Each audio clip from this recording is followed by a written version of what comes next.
Hoje eu vou apresentar o nosso trabalho em grupo sobre o efeito de Warburg e o câncer, como ele acontece nas células respiratórias, que é onde há grande expressão do RNA da proteína de piruvato quinase na sua variante M2, mais conhecida aí como PKM2.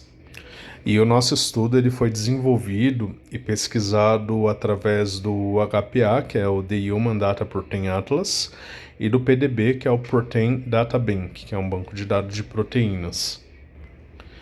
E primeiramente nós vamos dar uma breve introdução sobre a proteína de piruvato quinase M2, a PKM2. Aqui a gente pode ver as características gerais da proteína PKM2, como, por exemplo, o seu nome científico, a classificação da proteína como uma transferase, que é quando ocorrem as reações de transferências de grupos funcionais entre as moléculas, como, por exemplo, aminotransferase, quinases, e também a gente pode ver aqui o organismo onde ela foi isolada, né, o Homo sapiens, que é o ser humano, e o organismo onde ela foi expressa na bactéria Escherichia coli, e os seus valores e tamanhos também. Já na estrutura subcelular, que a gente pode identificar a estrutura básica subcelular da célula, que tem toda uma estrutura comum das demais células, ou da maioria delas, né? Como a gente pode ver à esquerda, na parte superior, nós temos o local de secreção das proteínas. Logo abaixo, a gente tem aqui o aparelho de Golgi e a mitocôndria. E à direita, nós temos os nucleolos nessa primeira figura, né? O retículo endoplasmático e esses filamentos ao redor, que são os microtúbulos. Já nessa figura à direita, a gente pode ver um ensaio com as células humanas. E aqui a gente pode identificar os microtúbulos, que estão destacados aí mais numa cor vermelha, o núcleo, que está em azul, e a proteína-alvo, que está na cor verde. Aqui a gente pode identificar a estrutura secundária da proteína PKM2, né? Os dados dessa estrutura secundária, por um corte de identidade com os detalhes dos genes da molécula e o comprimento das sequências e as correntes, por exemplo. Então a gente pode ver aqui que essa proteína possui uma cadeia, né? E elas são pertencentes à classe A. E ela sofreu aqui mutações, né? Porque a gente vai falar aí dessa proteína de uma forma cancerígena. E já nas interações da proteína, aqui a gente pode ver as interações de uma proteína com as outras proteínas, né?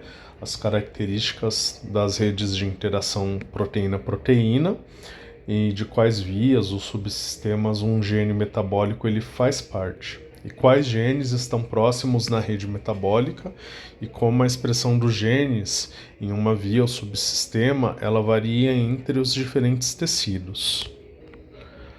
Aqui a gente tem a estrutura tridimensional da proteína de piruvato quinase M2, que ela foi apresentada pelo The Human Protein Atlas, né?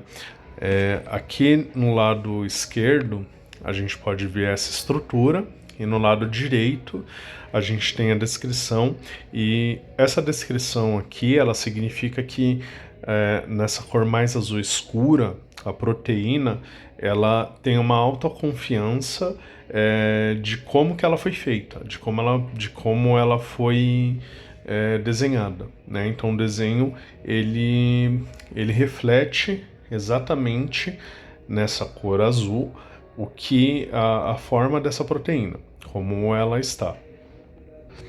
E já nessa cor azul mais clarinha, ela é confiante, né? Aí com aí até 90% de confiança na característica, e nas cores mais claras, amarelo e o laranja, ela tem uma confiança muito baixa de como realmente é essa estrutura. Então agora a gente vai apresentar a proteína piruvato quinase M2 na biologia e terapêutica do câncer, e explicar mais um pouco sobre o efeito de Warburg e os seus benefícios para o tratamento da patologia em si. Aqui a gente pode ver a estrutura e identificar que nas células cancerosas a glicose ela é convertida em lactato ao invés de entrar nas mitocôndrias para o ciclo de ácido cítrico, como ocorre em células normais, né? Porque nas células cancerosas acontece essa reprogramação da produção de energia. Então, as células cancerígenas elas absorvem grandes quantidades de glicose, mas bloqueiam a última etapa da glicose, né? Agora, a piruvato quinase M2, a PKM2, ela age como uma guardiã do metabolismo e do crescimento das células cancerígenas, já na última etapa da glicólise, que é catalisada pela PKM2, né? Já a enzima, ela forma esses dois tipos de conjuntos que tem aqui nessa figura. Um tetrâmero, que ele tem alta atividade, e um dímero, de baixa atividade. Então, se for necessária mais energia, a frutose bifosfato, que é uma molécula formada anteriormente na glicose, ela promove a formação de tetrâmeros. Já nessa próxima figura, aqui à esquerda, nós podemos ver a forma dimérica da proteína piruvato quinase M2, a PKM2, com um sítio de fosforilação, né, que está em amarelo aí da serina 37, na parte superior, e um sítio de acilação, que está em vermelho, da lisina 433, que está localizada bem aqui na parte central. E ela representa o efeito de Warburg. Então, o efeito de Warburg é uma característica prevalente na tumorigênese, que ela consiste na preferência das células cancerosas por utilizar a glicólise como uma principal fonte de energia, mesmo em condições aeróbicas. Então, essas características, em contraste com as células saudáveis que priorizam a respiração celular na presença do oxigênio, ela foi descrita por Otto Warburg na década de 1920 e se tornou aí um foco central nas pesquisas contra o câncer. E desde então, os estudos eles aprofundaram o conhecimento sobre os mecanismos moleculares subjacentes ao efeito de Warburg. Então, descobriu-se que a piruvato quinase M2, a PKM2, que é uma enzima-chave na glicólise, ela apresenta modificações em células cancerígenas, como a fosforilação e a acetilação, né? Essas alterações elas afetam sítios de ligações de ativadores com a frutose 2 e o 6-bifosfato, né, que é mais conhecido aí na sigla como F2 e 6BP.